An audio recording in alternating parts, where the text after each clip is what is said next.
Welcome to the part of the training where you will understand more about logo and branding. So the difference between your logo and your branding is so different. A lot of people do think it's something similar, but it's nothing similar at all. So when it comes to a logo is something that people will recognize as a visual. So your logo needs to have a maximum of 3 colours. So if you look at my logo, we have only 2 colours. However, I do use a white background or I use a black background. The white I use for skin, the black I use for wax.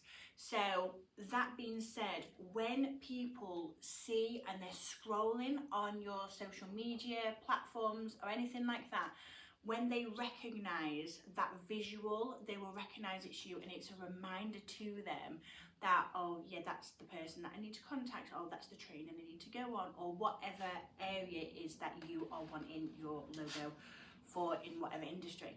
So that being said, your logo is a visual that will help people realise, recognise and remember that that is your business.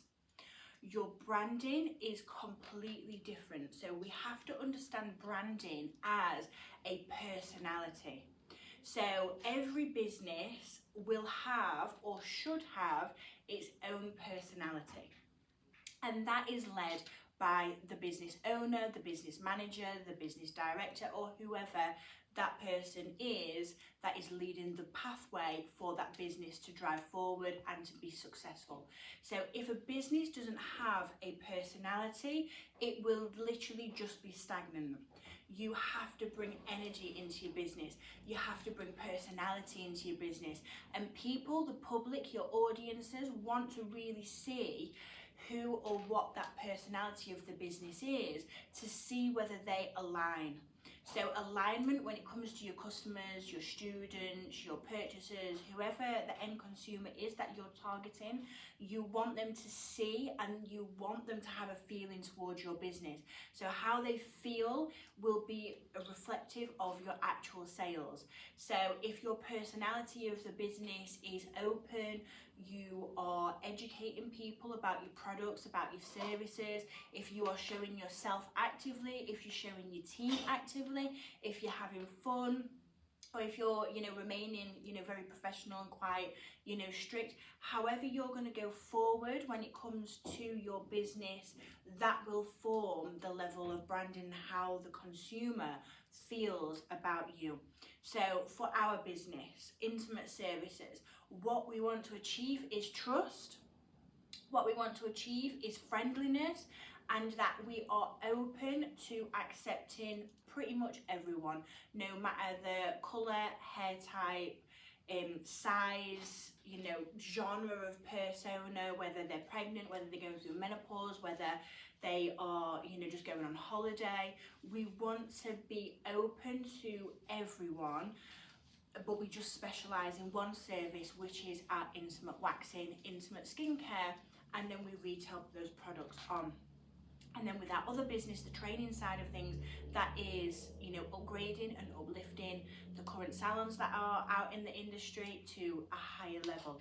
So when it comes to your logo, you must create a visual. Always have a name that is relevant to your business.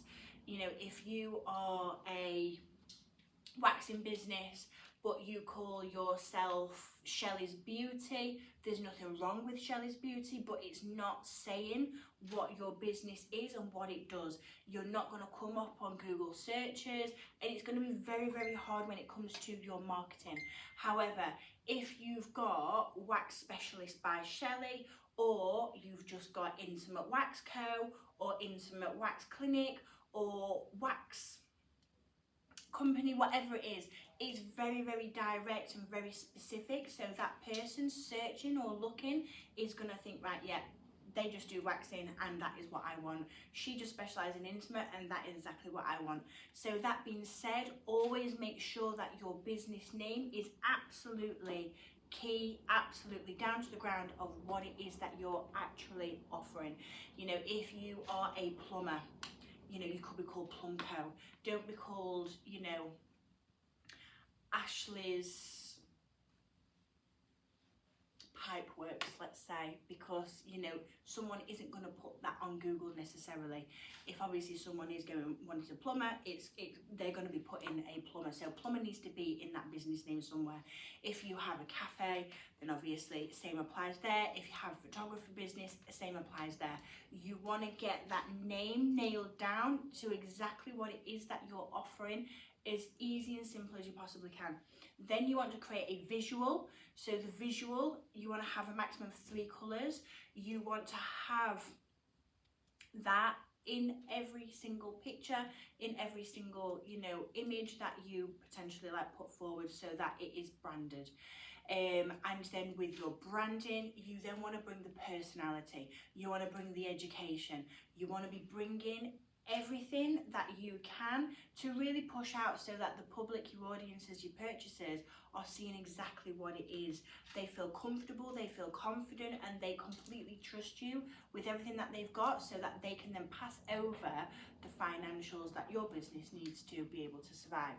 So when it comes to both of them, really sit down, work on the fundamentals and the foundations of that, and then go forward to build. So you can create logos and everything like that. We generally use an app called Canva. So if you go onto Canva, you can do it for free, or you can pay, you know, an upgraded fee of like it's a few pounds each month. Do whatever you need to do for your business at that time. I personally started off as a free purchaser, and then as I grew my business, I then upgraded and paid for it. So you can create your logos, you can have that for your imaging, you can blur images, you can, you know, put logos on top of like your images, you can put writing on top of your images. You can do so much within Canva. You can do mini little snippets of videos as well. That will really help and boost the first implementation of you going out into the big wide world. When it comes to social media, you must have your social media pages active. They need to be implemented, so your business name, your business location, your addresses, your contact details, how to book, everything needs to be on there. And then from that, you need to be consistent in your stories, in your actual posts, and we want to be posting on a consistent and regular basis. Initially, you want to be posting 3 times a day as a minimum, just to boost your algorithms, to really start getting seen, noticed. And that can be in the work that you're physically doing. It can be you speaking. You must get used to speaking on camera. That is an absolute must in business right now, just so that you can put your message, people can feel your personality, people understand your vibe, so that you are then going to generate more sales. So when I first started out, I couldn't speak like I do now. I had to really plan it, and I had to do it in small little sections. And, you know, even at first, it is very, very nerve-wracking.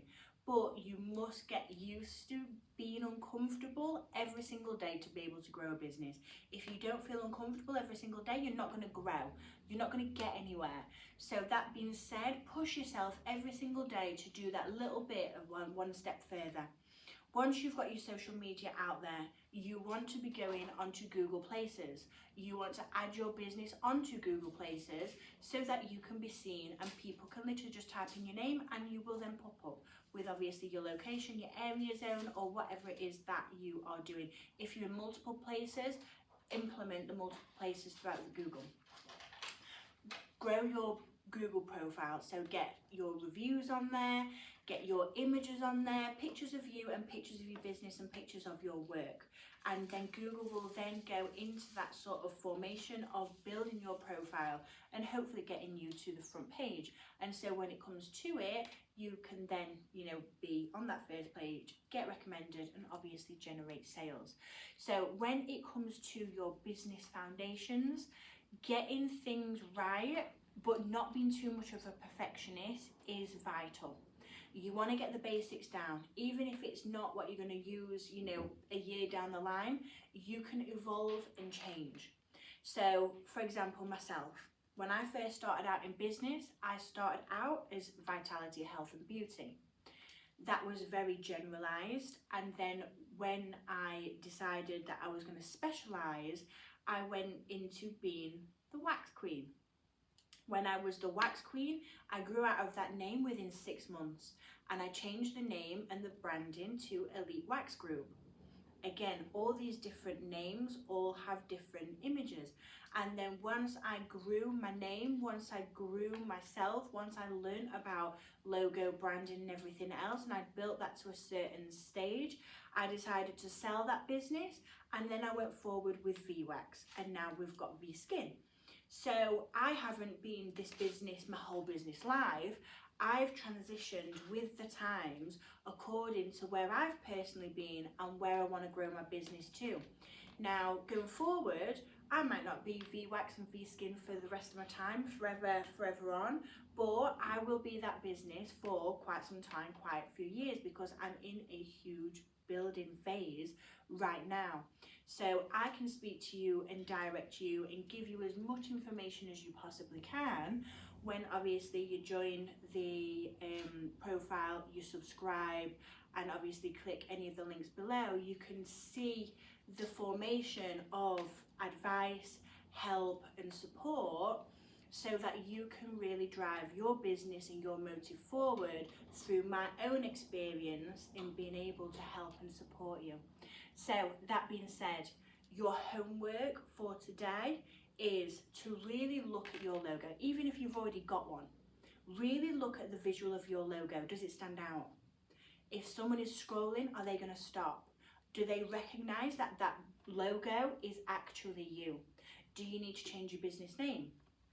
Do we need to upgrade anything in any sort of way? And if so, start implementing it now, because we've got a new year starting. So if you do the little changes now, you can then implement that into obviously your social media. You can create your brand through either personal brand or business brand. So I personally do a little bit of both. So I have my business brand, which is obviously the VWax and the VSkin lines.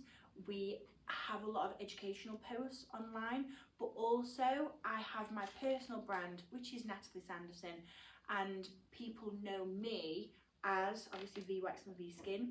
And so I have my personality, I run 2 personalities through the same brand, and I am very much a visual, I am very much educational, I'm very much trustworthy, and then that helps and supports and pushes obviously my business forward.